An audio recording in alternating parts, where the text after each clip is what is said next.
And I have to interject on that. To me, I think that regardless of whether or not it's negative rap, it's positive rap, it's this or that, you still got to understand that it's still rap. It's still rap. But you can't take away from it, because the thing is that what it does show is different people with different styles. If we all sound alike and we talk about things that are common to us, or positive, such as Common or Talib Kweli, then we all begin to sound like each other. So you have your positive side and you have your negative side, but that you still can't take away from anyone that's out there doing their craft, what they think is right for them. Only thing I can say is that, when it's all said and done, there's people out here that like gangster rap. There's people out there that like conscious rap. There's people out there that like old school rap. You have your era on what you want to listen to. Yeah. So you can't take nothing away from anybody that want to get out there and you say, okay, well, that's not rap, well, that's not hip hop. That's what it's about. It's about being different than the next man. And I'm sorry, I have to be biased with that. I don't think that, hip hop or rap within hip hop should have a label on it, because regardless of what you're doing out there, there's somebody out there that want to listen. However, I can say when we started out, when you talk about negativity, that was a way for us to get away from all of that. But by the same token, if we all stay stagnant, and just listen to one certain type of style, that's not what rap within hip hop was about. It was about being different from the next man. So it's, to me, people could say, well, that's negative, that's this, you know what, that's art and it's craft. And if you don't like it, you don't have to listen to it. Tune into someone else or that you think you might like, whether or not it's Common, Talib Kweli, Queen Latifah, MC Light, Roxanne Shante, Nicki Minaj. Tune into what you think you might like. But you can't take away from anybody that's out there doing something. They could be doing a lot of things different out there than just rapping about what you might think is not rap. I'm real, man. I don't think we should ever stop all the money he making. I have a question. DJ Breakout, what made you want to start a group? And, how did you go about picking your members? I used to be a b-boy for Bambaataa and them, dancing in the Bronx River. And my man KK Rockwell, he's not here right now. When we and him got together, we started dancing. He started flipping and I started break dancing. And I listened to bongo rock, I went crazy. I went bananas, man. I couldn't stop dancing up that bongo rock, man. Yeah. Oh yeah. And one record, that and Sex Machine took me a long way. Sex Machine is mine. Sex Machine, yeah. Sex Machine is mine, yeah. Oh my Stomp your God. feet. Breakout's a nice big Everybody boy. waited for that part. Yeah, Say it again. Clyde. That was the I part. still feel. Yes. Yes. Would you got a good system like Infinity Machine? The twins I had the best system, man. Brothers this one too. That's right. But they had a bad The system, Mighty man. Sasquatch. Yeah, what is that? Like, explain that to me, because I know y'all say that in the song. I'm like, what is Sasquatch? Isn't that Mighty big? That was the Mighty system. Sasquatch. That was the speakers. The That's, mighty that stood up Sasquatch like- was the cleanest sound system in the Bronx. yeah. Really? All right, when Wow. we brought it, we And brought the it right. biggest. In the we Bronx, have New speakers. York City. Come on now. We have I'ma tell speakers y'all in what- garbage now. cans. I'ma We have tell y'all speakers in what- garbage cans. World tell- Trade speakers. I'm gonna tell y'all what set us apart from everybody else. Most people had bass and Hobbs.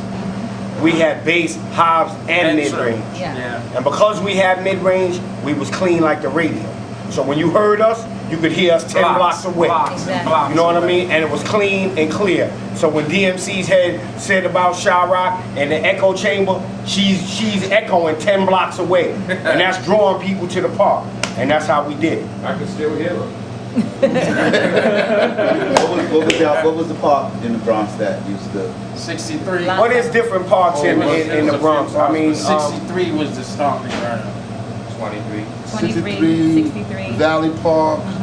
And then tell the people Echo like Park. that don't know New York, like Was that South Bronx? is it a or- school? Yes. or- South Bronx. The Uptown. schools, all schools. Yeah. All All schools. Parks. Stevenson High School. Summertime, we took it inside in the Our wintertime. first big party we had with Bambaataa event in Child High School. and now we talking about a $2 time to get when, in. we talking about a time when the Bronx was burnt down, Exactly. right? And it was pretty much a ghost town. And You had gangs running around. in my neighborhood, in a 10-block radius, I knew everybody because that's how abandoned it was. You know what I mean? If you go in that neighborhood now, you would never believe that was that. it was burnt down. Yeah. You know what I mean? And I don't know anybody now. But I read somewhere where someone said that hip hop was an energy that was released by underprivileged children, right? So this was basically our cry to the world to say that we were here. And I believe that. That cry was so loud that it shook the world. Can I ask you a question? What is the difference between rhyming and rapping? I get it mixed up. I don't know. Well, There's no difference between rhyming and rapping. They're one and the It's same. the same, yeah. There's a difference between hip hop MC. and rap, though. right, Yeah. right. Or an MC and a rapper.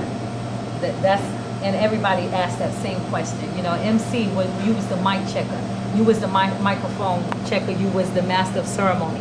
You controlled the crowd without a record. That's how an MC became an MC. You had to solidify yourself in the streets of New York. So when you came out there, it wasn't that, you know, people knew you like they do now. When you came out there, you didn't have a record to fall back on. You had to come out on your skills and your skills alone. And you had to prove yourself to your peers that you was worthy of being respect. called That's an right. MC. That's right. And so if they like you, you know, you respect. But everybody could say that there was an MC. But to be a bona fide MC in the state of New York, you know, whether or not it's Queens, whether or not it's Bronx, whether or not it's Brooklyn, you had to prove yourself without a record. So that means that when you came out there, people didn't know who you were. But when you rocked, if they respected you and what you brought to the game, you became that bona fide MC. So there's a difference. I know now, you know, people say, you know, well, you know, MC a rapper. The only reason why we can separate it now because we knew back then we weren't called rappers. Rappers only came about in '79 when you had Our Song and you had Bobby Robinson, okay, rapping and rocking the house, and you had Sugar Hill Gang, Here's a Rappers prime- Delight. You know what I'm saying? Here's a prime example. LL said, "Kamikaze, take a look at what I've done. Uh-huh. I used to rock in my basement. Uh-huh. Now I'm number one." Right. We wasn't in nobody's basement. We was in the streets. We was in the parks, and we was doing it for the world. So that just lets you know that he got a copy of hip hop, and he learned it, he mastered it, he developed it in the basement, and then he brought it out to the world. That's the difference. We just brung it out. He went to school. He went to If school. anything, He went to school. He Yeah, well- studied. Y'all did it without a blueprint. Right. yeah, We are the blueprint. We are the blueprint. We are the yeah. blueprint. And We're the that's not to take architects. that's not to take anything away We're from the anybody. architects. That's just how it was, you know. Yeah, we took it to the roof. Somebody asked us how much did we practice, and we practice every day. We practice. We We practice, practice on the every roof. day, and in 5 months, we got the first record deal. Exactly. And in 6 months after that, we on to our second record deal. And in a few months after that, we on Saturday Night Live. We went on tour. Well, we was touring while we did Saturday Night Live, and we was a part of the first, what would you consider, the first hip hop tours. And they wasn't hip hop tours then No. because you had to have R&B artists Right. So on you the had- tour. you had people like because the Gap Band. no promoter Sky. could sell a hip hop tour Right. because it wasn't enough hip hop. So you had people like Guy, Sky, Sky, yeah, Gap Band, Uncle We had Charlie. Slave, Yeah. we had Slave with We was on us. tour with Right. Slave, Slave. Frankie Frankie Beverly, Smith, who did Double Dutch Bus. right, Yeah. right. Then we had Sky. Stacy Lattisaw. Stacey Lattisaw, Sky and Cameo. Sky and Cameo, and also what's his name? Frankie Beverly from Maze. We was on tour with them as well. Oh, Yeah. what's the biggest venue y'all ever did back then? Man, it was a lot. All the venues we played were Coliseums. With Coliseum. You know what I mean? I And, mean, and, No you doubt come out on civic stage. centers and all of I that. had to peep through the glass. I had to come out first. Right. They made You me was come out scared. first. I look, I see 900 Packed. people. I look again, 1,000 people. Packed. Then you go outside, sold out, stickers all wrapped. Everywhere. concerts So we sold had out. the first, the Sugar Hill, You said, because "Ho!" Sugar Hill gave the shirts tour. start moving. Sugar Hill gave the People, tour, and they man. gave the biggest rap tour ever. But it wasn't just rap; it was rap and R&B, sold out. I have So a- we had the first tour going. I have a question for you guys.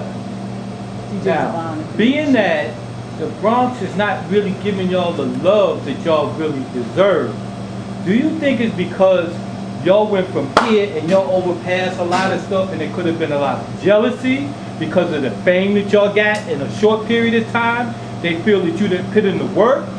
Or what do y'all really feel why they didn't give you the love? Because you guys deserve the Well, love. I'm gonna tell you. No, hold on. They hate. I'm gonna tell you this. I'm gonna tell you this, and this is the honest to God truth. The Bronx, there are people that know the deal. You know what I'm saying? That came up with us that know the deal. But our group, and y'all know the deal, because we were not out there forcefully in people's face saying, this is what we did. You're not taking it from me. You're not going to take it away from me. It is our fault. It is not nobody else's fault but our fault. That's because right. we was not in their face, for many years, and saying, you know what, y'all know what we did. Y'all know what we did. Yeah. But we're doing it now. We're doing it now in so many ways that you couldn't even imagine. So we cannot blame that on nobody else but ourselves. Yeah. Because they know what we did. Everybody in the Bronx, from African Bambaataa to the Cold Crush to the Fantastic keep it Five quiet. to the well, you know what? Why would they say anything? It ain't up to them You don't because blame nobody. it's not. They get the light. We They get cannot the light. blame They be on them. TV. We They cannot watching them blame up them. before. We They cannot say, blame It them. was me. It was me. It was me. It was all me. I But did it is our myself. fault. I They think- never said it It is our fault. Stop I it. It is think, our It fault. is. and I think